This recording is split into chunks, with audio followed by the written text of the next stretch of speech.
కానీ మన మన మన కేటీఆర్ లెక్క ఎవ్వరు కూడా లేరు. వీళ్ళు వచ్చేసండి ఆ మంత్రులకు, ఇప్పుడున్న మంత్రులకు, కాంగ్రెస్ వాళ్ళకు అసలు ఒక్కరికి అడ్మినిస్ట్రేషనే తెలియదు. వాళ్ళకి అసలు ఎట్లా పరిపాలించాలో తెలియదు. నీళ్లున్నాయి, కాళేశ్వరం ఉంది, నీళ్లున్నాయి, గేట్లు బంద్ చేసుకొస్తున్నారు వంక పెట్టి. పొలాలకు తాగునీరున్నాయి, సెక్షన్ వదలన్నది, తాగునీరు మొత్తం కనెక్షన్ ఉన్నాయి, మిషన్ భగీరథ కింద మొత్తం రిజర్వాయర్లు ఉన్నాయి, కానీ నీళ్ళు ఇవ్వలేకపోతున్నారు. కరెంటు మొత్తం ఉన్నాయి, పవర్ ప్రాజెక్టులు మొత్తం ఉన్నాయి, కానీ కరెంటు ఇవ్వలేకపోతున్నారు. వాళ్ళు ఈ రకంగా అన్నీ ఉన్నా కానీ అల్లు నోట్ల శని ఉన్నట్టు వాళ్ళు ఏ పని చేయలేకపోతున్నారు. వాళ్ళ ప్రజలు 4 నెలలనే వాళ్ళకి తేలిపోయింది. అబ్బో నాయనో కాంగ్రెస్ భయపడుతున్నారు ప్రజలు. ఓ దిక్కు కేసులు పెడుతున్నారు, ఓ దిక్కు కూలబడుతున్నారు. ఈయన పోయి కలిస్తే మా దగ్గర 4 లీడర్లు ఉన్నారు. ఒక్కరు కాదు, ఇద్దరు రాదు. ఈయనింటికి పోతే ఆయన కోపం, ఆయనింటికి పోతే ఈయన కోపం, ఆయనింటికి పోతే సార్ మా దగ్గర ఎవ్వరు పార్టీ మారారు సార్. ఎవరైనా పోర్ట్స్ పోయినా కానీ ఒక్కరిద్దరు అట్లా పోయి మళ్ళీ వచ్చేస్తారన్నారు సార్. అలా ఇప్పుడు ఎందుకంటే మాకు పెద్ద దౌర్జన్యం నడుస్తుంది మా దగ్గర. మనం పొమ్మల్లా పోం సార్, అంత గట్టి కార్యకర్తలు సార్ వీళ్ళు. ఒక్కటే పీరికి ఎట్లా చూస్తారు వాళ్ళంత గొప్ప నాయకులు. కానీ మనం వచ్చినట్టు కాదు, మనం పట్టుబట్టియాలి. మన రాగిని లక్ష్మారెడ్డిని భారీ మెజార్టీతో గెలిపియాలి, భారీ మెజార్టీ.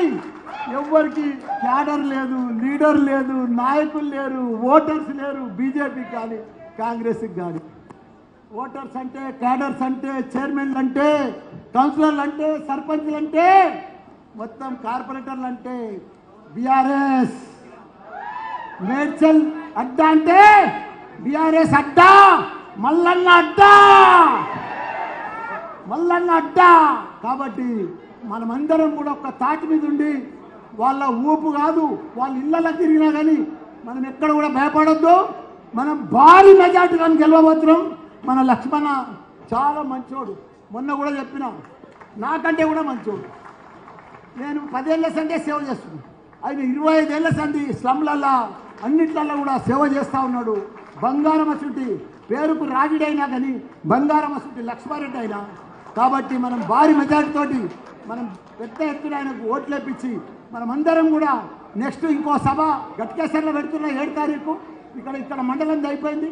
మనం ఎవ్వరం కూడా ఒక సైనికుల మాదిరిగా పనిచేయాలి. మనం కేసీఆర్ కోసం, కేటీఆర్ కోసం మనం పనిచేసే బాధ్యత మనకి ఇప్పుడు అవసరం వచ్చింది. మనం తెలంగాణలో మన సిటీని, మన మేడ్చల్ను మనం కాపాడుకునే బాధ్యత మనందరి మీద ఉన్నది.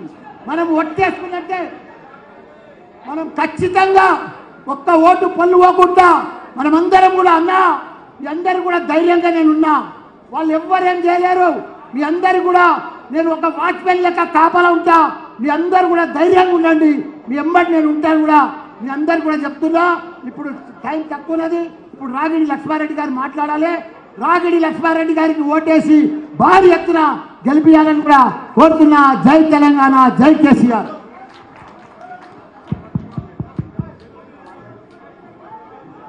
అందరికీ నా హృదయపూర్వక నమస్కారం.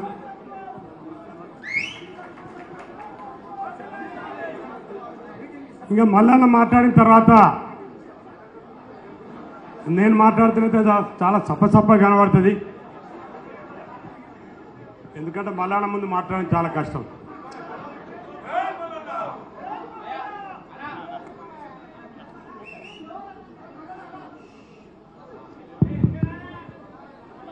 మిత్రులారా, జై కేసీఆర్, జై కేసీఆర్, జై కేసీఆర్, జై కేటీఆర్, జై హరీష్ అన్న, జై మల్లన్న, జై మల్లన్న.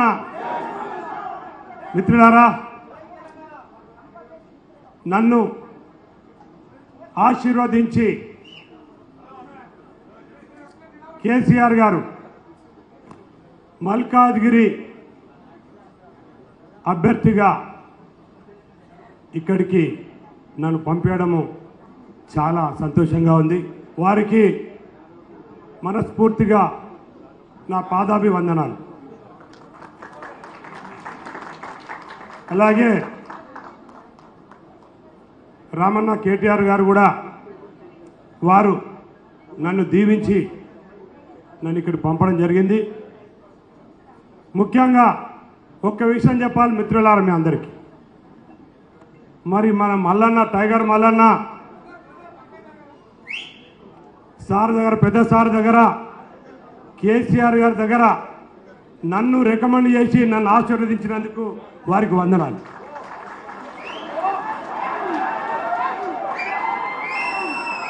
మిత్రులు ఎమ్మెల్సీ రాజు గారు, అవును, అందుకే మీకు వందనాలన్నా. మల్లన్న వారి కొడుకు భద్రారెడ్డి గారి సీటు నాకు సాటిస్ఫై చేశారు.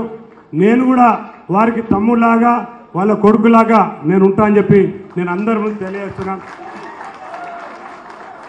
వాళ్ళ ఫ్యామిలీ మెంబర్ లాగా నేను ఉంటాను. మిత్రులారా, వేదికపై ఉన్న మేయర్లు, డిప్యూటీ మేయర్లు, చైర్మన్లు, వైస్ చైర్మన్లు, మండల అధ్యక్షులు, మాజీ చైర్మన్లు, మాజీ కార్పొరేటర్లు, కౌన్సిలర్లు, ప్రతి ఒక్కరు కూడా నా హృదయపూర్వక నమస్కారాలు. ముఖ్యంగా మహిళా సోదరమ్మలకి, జెడ్పీటీసీలు, ఎంపీటీసీలు, ముఖ్యంగా ఉద్యమకారులకు నా ప్రత్యేక వందనాలు. మిత్రులారా, మనందరికీ తెలుసు,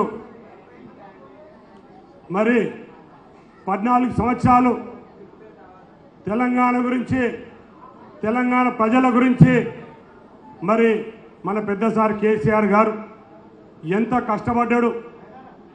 మరి నా తెలంగాణ ప్రజలు బాగుండాలి అని చెప్పి ఎందరో ఉద్యమకారులు మరి ఉద్యమించి ప్రతి ఒక్కరు కూడా కష్టపడి తెలంగాణ సాధించుకున్నాం.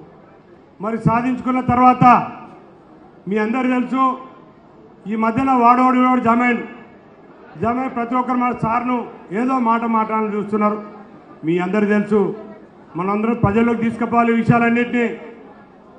మరి కేసీఆర్ గారు ముఖ్యమంత్రిగా ఉన్నప్పుడు బడుగు బలహీన వర్గాల గురించి, పేద ప్రజల గురించి, ప్రతి ఒక్కరి గురించి రాష్ట్ర ప్రజలు, నా రాష్ట్ర ప్రజలు బాగుండాలి, వలసలు పోవద్దు, మరి సాగునీరు ఉండాలి, ప్రతి ఇంటికి నీళ్ళు ఇవ్వాలి, ప్రతి ఇంటికి కరెంట్ ఇవ్వాలి అనే ఒక గొప్ప ఉద్దేశంతో రాష్ట్రాన్ని డెవలప్ చేస్తే, మరి ఈ మధ్యన కొందరు మూర్ఖులు ఏవేవో మాట్లాడుతున్నారు.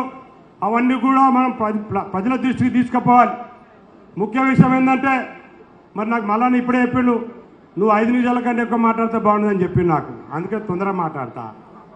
మిత్రులారా, మరి రామన్న గ్రేటర్ హైదరాబాద్ గురించి